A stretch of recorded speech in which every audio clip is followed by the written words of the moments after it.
Hello, welcome to Financial Insider Weekly. I'm your host, Michael Gray, CPA. My guest today is Peggy Martin. Now, Peggy is a financial planner with the Family Wealth Consulting Group. She has more than 33, I'm not quite sure what that is. Maybe even longer. Maybe even longer. Yeah. Okay. Frightening thought. She started when she was 6 years old. Anyway, Peggy assists clients with family wealth planning, including legacy, financial, estate, investment, and insurance planning. And some of her credentials: Master's of Science in Financial Services, Chartered Financial Consultant, Chartered Life Underwriter, Fellow Life Management Institute, and Chartered Advisor for Senior Living. Today, Peggy and I are going to be talking about legacy planning, sort of a little different slant on what people usually think about when they're doing estate planning and so forth. We're thinking of more on the legacy standard or point of view. So, Peggy, thank you for joining me today. Mike, thanks for having me. I'm really excited to talk about legacy planning. I think it's an enhancement to the estate planning process and can be valuable to lots of families and individuals. Okay. I'm looking forward to it also. So I know that you've been involved with this for a long time. Is a little different angle in working with your clients, and maybe to make things a little more rewarding for them, other than just thinking about, okay, how am I going to get my money to my kids? Just Right. think about other things as well. Correct. So why don't you sort of, what's this overall concept maybe that you're trying to get across as far as this process? How I treat legacy planning is it's part of the wealth transfer process. And wealth transfer, the root of the word wealth is well-being. Mm-hmm. So well-being can include other things other than just the money. Mm-hmm. It can include what's been important to you in your life, what your values are, what your beliefs are. For some people, they bring in the spiritual and faith area as well. So transferring on to the next generation and other subsequent generations, what's been important to you? Mm-hmm. What about your wealth accumulation has been important to you, other than just the fact that you accumulated the wealth? Mm-hmm. So, we go through a wealth transfer process that talks about what is a couple, we'll say a couple's financial independence. What do they need to live on each year? Mm-hmm. And then if they have more than enough to live on, what do they want to do with the rest of the wealth that they have accumulated? Do they want to create a family legacy? And if they have huge wealth, mm-hmm. huge money, do they want to transfer everything to their children or other heirs, or do they want to do something with their community? And this is where we get to talking about what's been important, what are your values, and what direction do you want your wealth to be distributed? Yeah. So I guess one person that's been sort of on the bandwagon, or a couple people, maybe I'll say, because they're good friends and all of us know who these people are, is like Warren Buffett and Bill Gates. And Correct. So they have been sort of visiting a lot of people around the world that have been accumulating a lot of assets, and basically suggesting to them that they think of a way, I guess you could say, to give at least half of their wealth away. Correct. Maybe set up foundations and so forth. Yeah. They're very much a leader in the philanthropy and charitable communities. Mm-hmm. So they are a good example of what extreme wealth, what you can do with that, other than giving the wealth all to your family. Right. That it really can have a lot of leverage and a lot of value to the total community.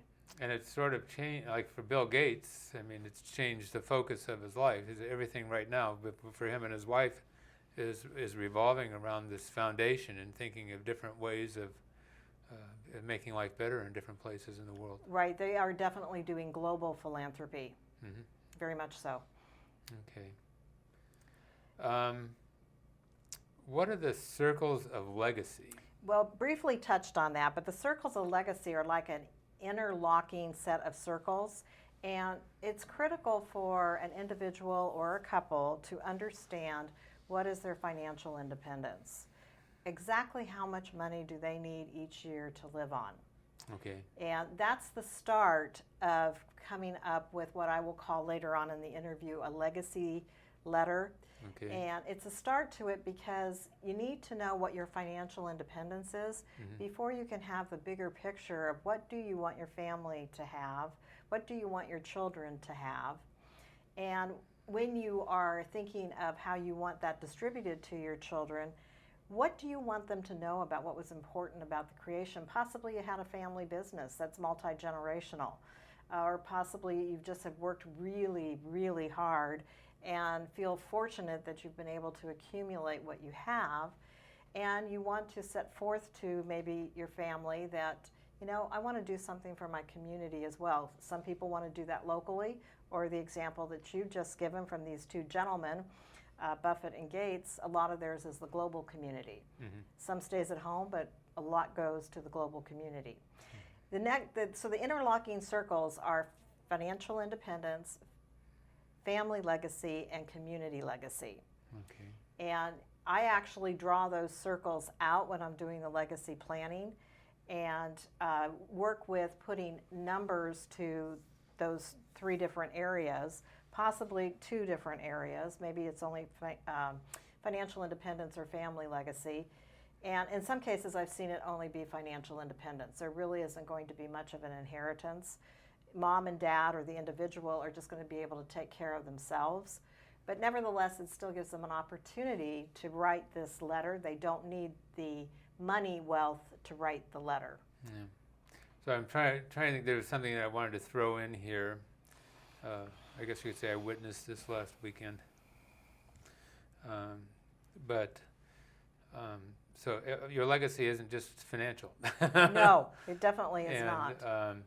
So one thing that my daughter was doing with her sons last weekend was my grandsons talking about different people in the family that are deceased, and my mother-in-law made this little volume when my children were babies.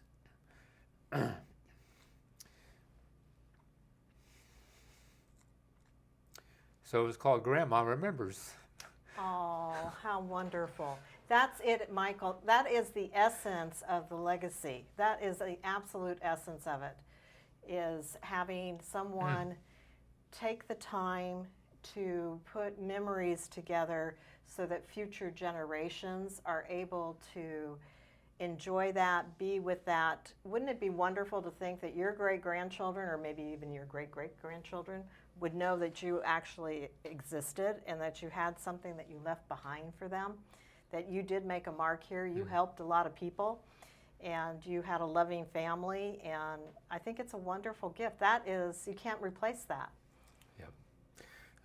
So my wife also had a great aunt, and she wrote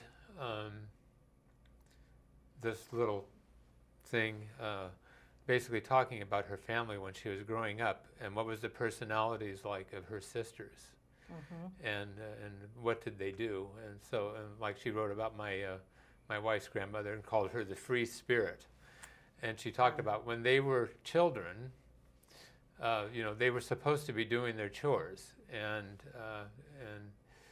so my wife's grandmother, when she was a girl, she hated doing chores. So what she would do is she would tell stories to her sisters while they were working. Hey, she did that well, didn't she? Yeah. So anyway, and again, but you got some insight into each one of them, and then her aunt also told her own story about how she got into selling. She later was working in clothing stores, but my mother-in-law always said that she was the best salesperson that she ever saw because she did it in a very warm way. She was not a hard salesperson. She was a warm salesperson, and anyway, she said she started out, taking like the J.C. Penney Uh-huh. sales course that they had, and she started working at J.C. Penney, and then sort of, kept having experience and so forth, and her husband passed away when.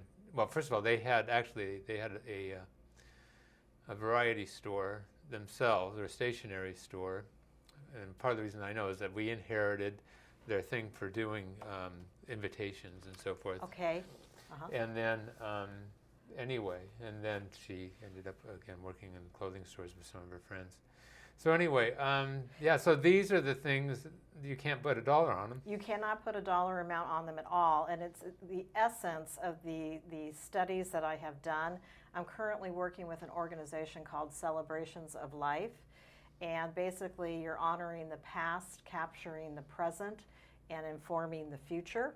And one of their segments that I have been able to work on is called Life Reflection Stories, which is a little vignette of different parts of your life. Uh-huh. And it sounds like your family has that little We have some. little snippets have been put together here and there Yeah. that make it fun for you, for your children, and now your grandchildren.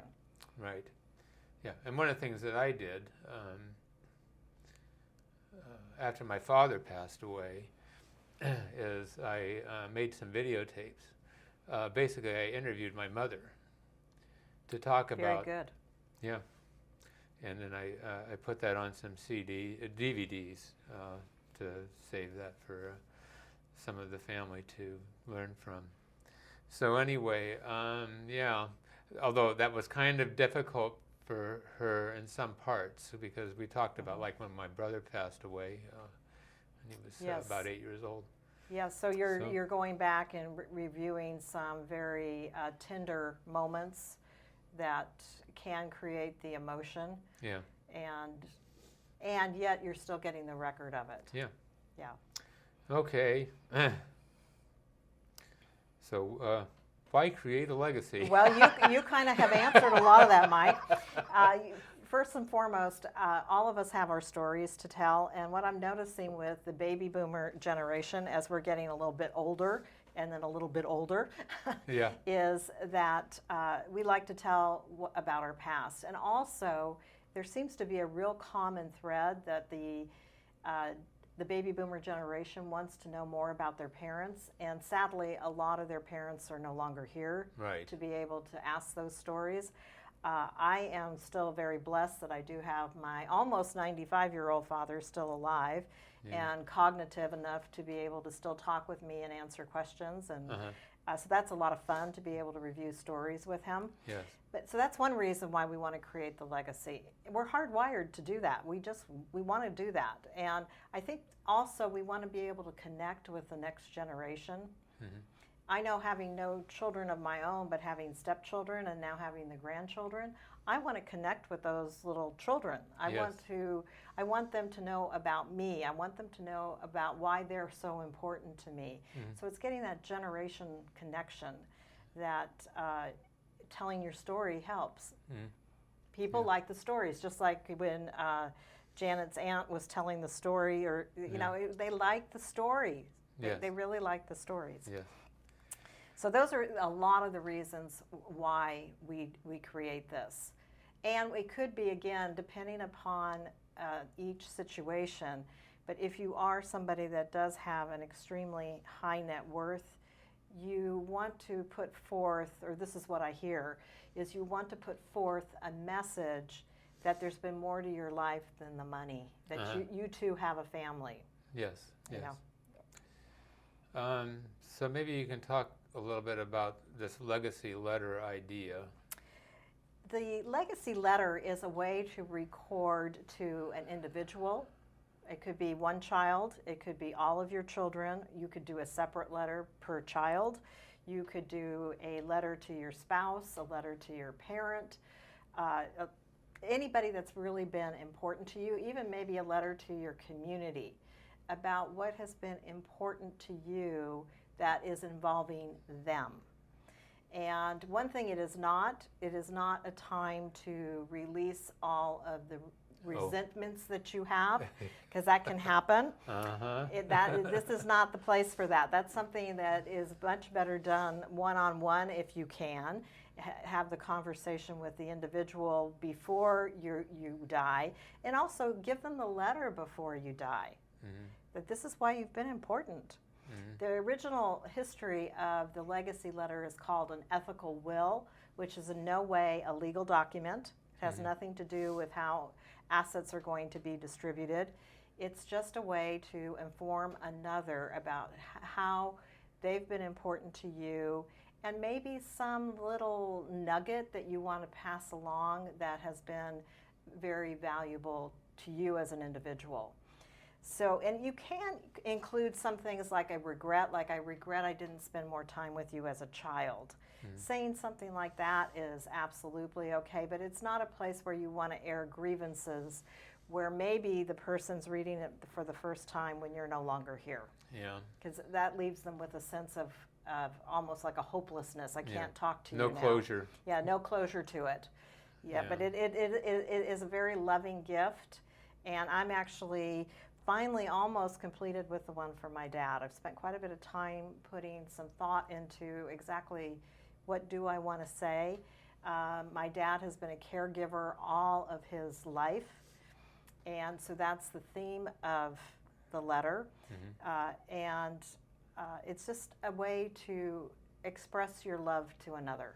So is this a letter from you to your dad, or is this a letter from your dad to whoever? No, this is a letter from me to my dad, Okay. and I want to give it to him rather soon because Yeah. at age Yeah, approaching may not be around much longer. 95, he may not, although he may fool us, he may not be here much longer, but I may not be here much longer. You never know. You never know. So I would like to get that completed and get it off to him. Okay. Do you feel like we pretty much covered the legacy letter, or is there some other things you'd like to say about it? The only other thing about the legacy letter or the ethical will is that the ethical will does go back to biblical times. You can find reference to it in the Old Testament and the New Testament. So it is something that's been around for a long, long time.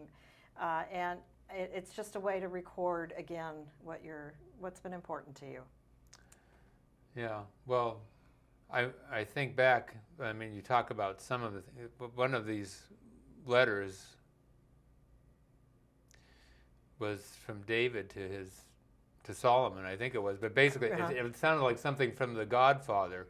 It was like a hit list. Well, and actually that's why, that's a good point, because the Old Testament reference is also from Genesis. Yes. And it is not necessarily the way it has taken on today. Today it is to have more of a positive tilt to it. Yes.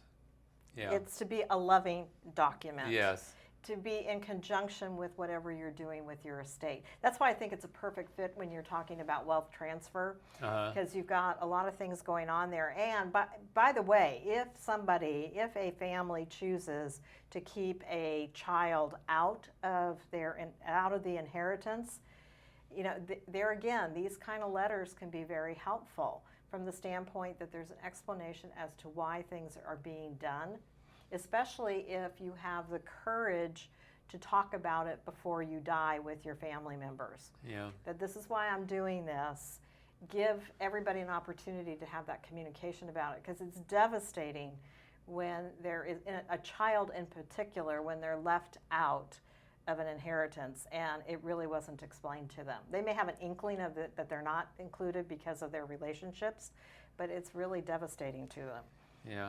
Well, it may not really be solvable. It may not. It may not. But if you work with this, I have found that I've had a number of people now interested in doing this, and I have found that they have written back to me just saying, this was a very therapeutic process, and I've been able to clean up some things in the process with my relationships, and I think that's a good thing.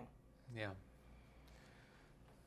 So maybe you can talk a little bit about, maybe I've sort of stolen your thunder a little bit, but this "How Will I Be Remembered?" Okay, how I will be remembered is something especially as I'm getting older, I'm reflecting on more. You know, there's a way you want to be remembered, and then there's the way you will be remembered. And are your actions in alignment with how you want to be remembered? And so in doing this work, you know, there's been some things that I've been able to reflect on, and I really want to be remembered for touching a heart with my empathy and compassion. Mm-hmm. And I think in most time frames and with most people, I'm able to do that. Uh-huh. But, you know, there's times when I hear something coming out of my mouth and I'm going, where did that come from? Is that really the way I want to say that? Is that what I want to, is that how I want to present myself to that person? And I think with that in mind, that it just is helpful to remember that compassion is something that can be practiced, and it comes from the heart, and it can be practiced. Yeah. Now, as you say this, it makes me think about there are a couple of books. One is 7 Habits of Highly Effective People. Correct. And the other one is the E-Myth. Mm-hmm. And both of them sort of start the same way. They said when you're deciding, for example, on your goals and some of these other things, the things in your priorities in life, the place for you to start is in your imagination, sitting at your funeral. Mm-hmm. And what do you want people to be saying about you? Correct. And Correct. so begin with the end in mind. Begin with the end in mind. I mean, that's definitely with the end in mind. And but it really is, you know, because most of us are so involved, particularly when we're younger, you know, just trying to get established, trying to get our feet on the ground or what have you. And but those things sort of are being pushed to the side. But for many people, there are more important things that you do need to prioritize. Again, correct. In other words, it's tragic to say, well, I never really knew my father or my mother because they were never around. Or they didn't really talk with me. They didn't really talk with me, Yeah, it was more superficial. Yeah. And then the years go by, and then you get the wake-up call, gee, I really wish I had done this a little differently. And what I have found over these last number of years and really immersing myself in this work is that the journaling, if you take time to just discipline yourself, to just write for even 5 minutes a day about something that comes into your vision, that you want to share, that you want to record. And that way, it helps you to put together one of these statements. Yeah. So. Well, one could be the statement, but again, so we've also talked about the other things that you can do. So. Absolutely. Yeah. Actually, in the series that I'm working on right now, again with Celebrations of Life, it's the Ethical Will Legacy Letter. There is the Life Reflection Stories, which is basically what you were talking about earlier, where you were getting snapshots of different time frames in people's lives. And then there is Making a Difference. And making a difference can be more community related. Yeah. And how do you want to present back to community? That's why over these last number of years, I've become very immersed in the Morgan Hill community. It's important to me. I want to help, in particular, to empower young women to become educated and do the very best that they can. So that's one of my passions, and so that's making a difference. Yeah. So, you know, I mean, what are your interests? You know, maybe you love community theater, and Correct. So there you can be on a board of directors, you can participate in plays, you can make donations, you know, to support the arts in your community. But you know, there may be other concerns, and people have these little causes that they've come up with. You know, if mom passed away from X, you know, breast cancer, whatever, so that you're participating in things to take care of those types of issues. Correct. So, so there are a lot of ways that you can find. But I was talking to John Hopkins about, you know, this type of stuff. Correct. In one of these interviews. he says, think about that also related to when you're making your bequests and so forth. You're supporting these causes during your lifetime, and that support may end, when you're not here anymore. That's correct. And so if you think of that as, in a sense, as another beneficiary that you want to one of your provide children. for, Mm-hmm. then that's another way that you can include that. Now, I think it's a great way to present the whole wealth distribution process, and really on a passion to help my clients do this, if they want to. Of course, this is all if they want to do it. Yeah, well, of course. Yeah. But in many cases, a lot of your clients are seniors. Correct. And so it's good for them to be thinking that. And again, none of us want to be immortal. All want to be immortal. Exactly. And think we of do. ourselves as immortal. And That I'll be here tomorrow. yes. Yeah. And so it's a battle sometimes to get people to sort of get beyond that and say, well, okay, you're immortal, but just in case. Yeah. Just in case, I'll go ahead and plan. Okay. Yeah. Anyway, folks. This is. Yeah, this is just a really great way to be able to. I was going to say, Peggy, Okay. this program is part of Michael Legacy. It certainly is, Mike.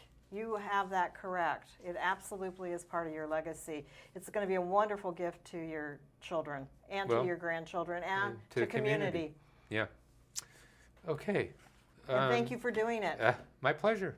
Yeah. Okay. Well, a little emotional here. Sorry, folks. But Perfect. Anyway, so hopefully we've given you all something to think about,